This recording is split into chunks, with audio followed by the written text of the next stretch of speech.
পরিবারের সাপোর্ট ছাড়া, বিশেষ করে হাজবেন্ডের সাপোর্ট ছাড়া কোনো কাজ করা মেয়েদের পক্ষে যে কতটা কষ্টের সেটা শুধু একমাত্র আমিই জানি।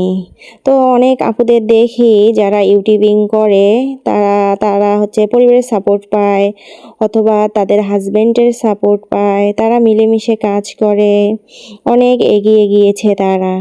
কিন্তু হচ্ছে যেমন আমি যে ইউটিউবিং করছি বা ভিডিও আপলোড করছি, এটা আসলে আমার পরিবার জানে না, বিশেষ করে আমার হাজবেন্ড জানে না।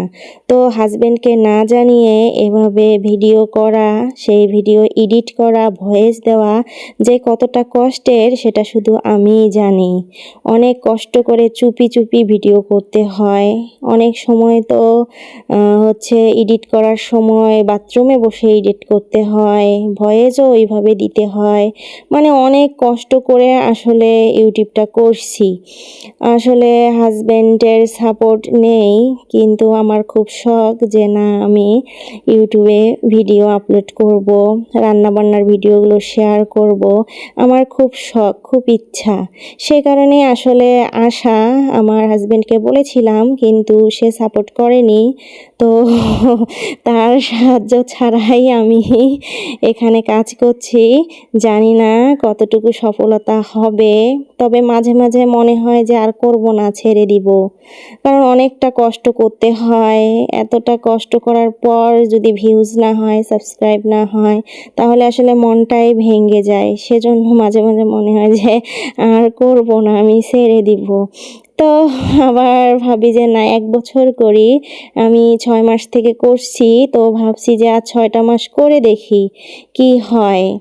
তো যাই হোক, রান্নার ফাঁকে ফাঁকে কিছু কথা আমি শেয়ার করলাম। আসলে অনেক সময় মনের ভিতর কষ্ট চাপা রাখলে আরও বেশি কষ্ট হয়। তো সেই কষ্টগুলো যদি চাপা না রেখে শেয়ার করা যায় কারোর সাথে, তাহলে আসলে খুবই ভালো লাগে। তো সেরকম আমার কষ্টগুলো আসলে আমি শেয়ার করতে পারছি না, খুবই অশান্তিতে আছি। সে কারণে আজকে আমি একটু কথা শেয়ারই করলাম।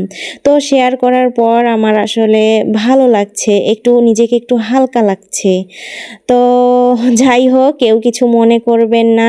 আর ভিডিওটা যদি ভালো লাগে প্লিজ একটা লাইক করবেন, কমেন্ট করবেন, আর হ্যাঁ, সাবস্ক্রাইব করে আমার পাশে থাকবেন। তো আজকে দুপুরে আমি ছোটো মাছের চচ্চড়ি করেছিলাম। মাছের চচ্চড়িটাতে এত মজা হয়েছে কি বলবো। আর হচ্ছে আলু ভর্তা করেছিলাম ঝাল ঝাল করে, তার সাথে হচ্ছে কলমি শাক ভাজি করেছিলাম। তো তরকারিগুলো অনেক মজা হয়েছিল। আজকে এ পর্যন্ত। সবাই ভালো থাকবেন, সুস্থ থাকবেন। আল্লাহ হাফেজ।